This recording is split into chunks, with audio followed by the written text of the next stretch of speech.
So, of your calling and where you're headed, what's your favorite part? So my favorite part is those little light bulb moments you get with families where they've been like trying to work on something and it hasn't been working and they try something new and it comes together and it works, like when a kiddo rolls over for the first time, they've been trying tummy time and it's been really hard for so long, and then finally the kid rolls over and we get to celebrate it. I love celebrating the little wins. That's my jam. Yeah? What's the hardest part? Hardest part has got to be the paperwork and documentation, just because there's so much documentation that goes into doing home visits, that sometimes it's really hard to keep up and also maintain like the work-life balance, Yes. whatever that is. Well, balance is the whole concept behind chiropractic. So, that's kind of important. So, do you have an ideal client that you work with? Is there such a thing as ideal for you? I like the clients that are grumpy and don't want to participate. Those, I love those. Is it I just like a love 'em. personal challenge, or you just know that you can bring them around? For whatever reason, I know when to lean and when to back away and when to I follow their lead, and that's kind of part of home visiting, is following the lead of the child. If I'm modeling that for a parent, the parent's gonna follow the lead of the child, which is what we aspire to see in the parent-child relationship. So that's your gift. I love it, yes. Well, have our gifts. You gotta know what your gift is, right? Yeah, I'd say that's a gift. My job is to make sure that you are so healthy and that I keep you on the train tracks of balance, so that then you can give your gifts to the world. Right, so I can sit on the floor with my kids, doing activities with my families, without pain. That's helpful. That's what you do. That's what I do. And, but also knowing when it's time to take a day off. Oh yeah, that's hard. Because you never want to cancel, and you never want to, because it makes you behind on your rate and everything, but if you don't have anything in the tank, you have nothing to give out. you have nothing to give out. You gotta fill your cup first. So what's your health philosophy? My health philosophy is fill your own cup first. Eat when you're hungry. There's a story to that. And enjoy what you do and move your body. And move your body. Mm-hmm. And rest when you need to rest. Oh yeah, absolutely rest. And stop watching your phone in bed, because that's not good for your sleep cycle. And I know I've been doing it for a really long time, but I super need to stop. And so, make a commitment to me. So how are you gonna do this? The phone charger is gonna be in the kitchen. Okay. And the book is gonna be next to the bed. Now that's a smart move. Do you know how much research there is about not having your phone by your bed? Oh, I know the research. I just choose to completely ignore it. Yeah. Alright, okay. Say the truth. Say your truth. So what do you find your biggest challenge to maintaining your health? My biggest challenge to maintaining my health is that as I learn more about the body and the systems, I feel like I know nothing at all. So sometimes when I go to the gym, if I don't have a plan, I'm like, what do I do? But I know just getting there and moving and doing the things. I might not be doing it perfectly, but you gotta do the things. You're there and you do the things. Mm-hmm. Yeah. What's your favorite thing to do in the gym? Besides ab bongos. I love playing my ab bongos in the gym. I love being weird in the gym. Yeah. I love dancing in the gym, but only if I have a super gym friend there, because it's weird if you do it alone. But also I like squats. I like lifting heavy. I like feeling like a little pressurized tin can and making the weight jump off your shoulders. Yeah, just popping it up. Yes. Oh, that's fantastic. So squat is your favorite. I like squats. I like deads now that I can do them again. I do too. Deads are great. I love deads. So what about coming to our office and getting adjusted has convinced you that you need lifetime care? So I thought this was fluffy stuff until I did it and do the work, and it kind of went, when you and I first met, I'm gonna cry about it, I just cry about everything. When we first met, you spoke the same philosophy that I was trying to live, that I need to take care of myself first. Mm-hmm.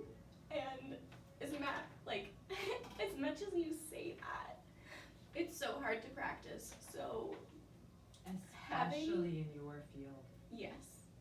So having that weekly check-in of like, just an hour to drive here, lay on the table, check in and see how are you doing with taking care of yourself has been so helpful. Oh, I'm sorry. That makes me so happy. helpful. Yeah. To like maintaining and reminding myself that I'm important too. You're most important. Yes, I am. Most. Like you can't do the work if you don't take care of yourself. And you Yeah. can't do it to the level that you want. Right, exactly. So that, and then there's been the fringe benefits too of like having a better attention span, noticing that I can have a greater capacity for listening to families I work with or friends when they're having a hard time.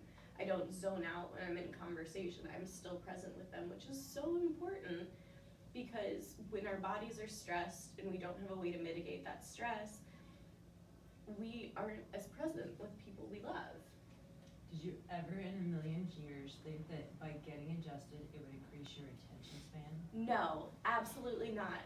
Did you know I hated chiropractic before I came to you? No. When I was 10 years old, my chiropractor had me on the table with my whole family. He grabbed my fat on the side, jiggled it, and said, "Getting a little chubby there, aren't we?"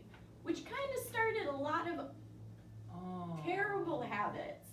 So, that I got to come here, sorry. it happens, that I got to come here and have a completely different experience was so helpful. Oh, no, I didn't know that. I forgot I never told you about my fat jiggle story. We celebrated. It's part of what makes you Olivia. Right, you gotta get weird or it's not even fun. You gotta love what you have. Right, it's Which you have is one so body. It is so hard because so many industries profit off of us hating our bodies, but we get one body in this life. One to take care of. Why the heck would you not love the heck out of it, you know? Yeah, and that's how I feel about that. Okay, excellent. So what made you jump that chasm? That's like a huge hurdle to get over to try again with a new doctor. Well, it was the debilitating pain when I sat on the floor to Motivating. do my work. Yeah. Very motivating. Motivating. That's your body checking in and being like, "Hey, Problem. what's that?" So that was helpful to get me in the door. And then also I have Natalie, who was always like, "I have the best chiropractor." She's like, "More than a chiropractor." She's like, "The best chiropractor." So for like years. Oh, So okay. I've heard of you. Natalie, thank you. Thank you. We appreciate you. So that was helpful. So what's the biggest change? You talked about a lot of different changes, attention span and strength and being able to sit on the floor.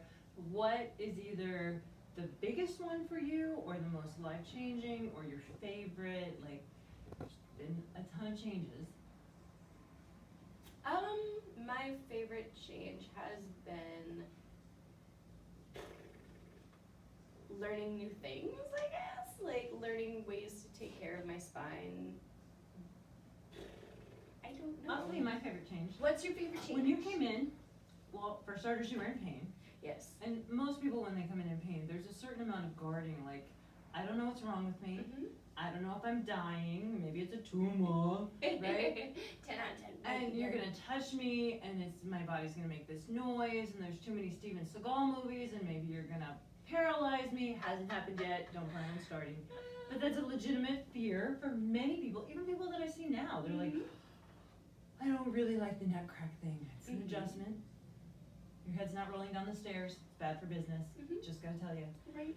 But you came in, and although your energy was still very high, there was a guardedness to it, and anxiety behind it. Oh yeah, your girl's got all the anxiety, very present. But now when you come in, you practically dance in, and that anxiety, although I'm sure that it's still there, but it's not here at the same level. There's a different Olivia now than the Olivia that came to me. And it's so fun to watch, and it's very fun to be a part of. See, and then I get to wondering, like, is that chiropractic based or is that relationship based? Do I feel more they go comfortable? both.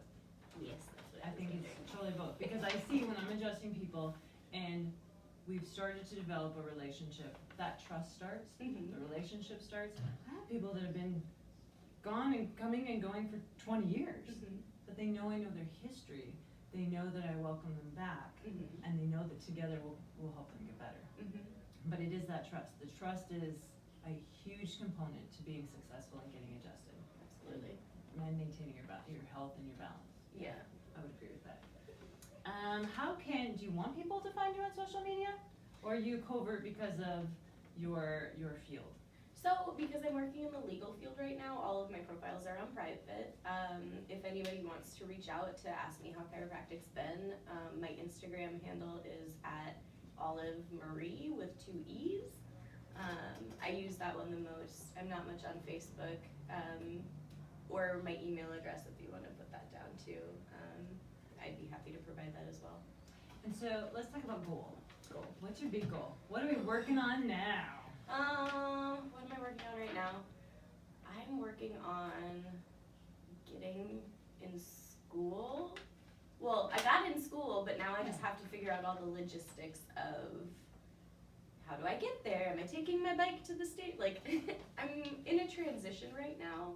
I hit that goal of getting into graduate school, and now it's kind of like we're in a fluffy space until I get started. So I don't know if I have a goal. I'm eating more protein. Oh, I like that one. Yeah. So I'm trying to eat 1 gram of protein for a gram of body weight. So I'm trying to eat 150 grams of protein every day, which, oh my God, I've been a bloated little bean lately, but you know. How long have you been doing it? 3 days. Okay. Yeah. So we're not expecting to notice it in your list No. quite yet. No. Okay, to be continued. To be continued. I'll post about that, but yeah, it's been a change. I am so full all the time, and it doesn't feel great, but we'll see what happens. We'll see what happens. You Yeah. don't run the experimenter, you don't know what the machine will do. Right, exactly. You don't know until you do the thing.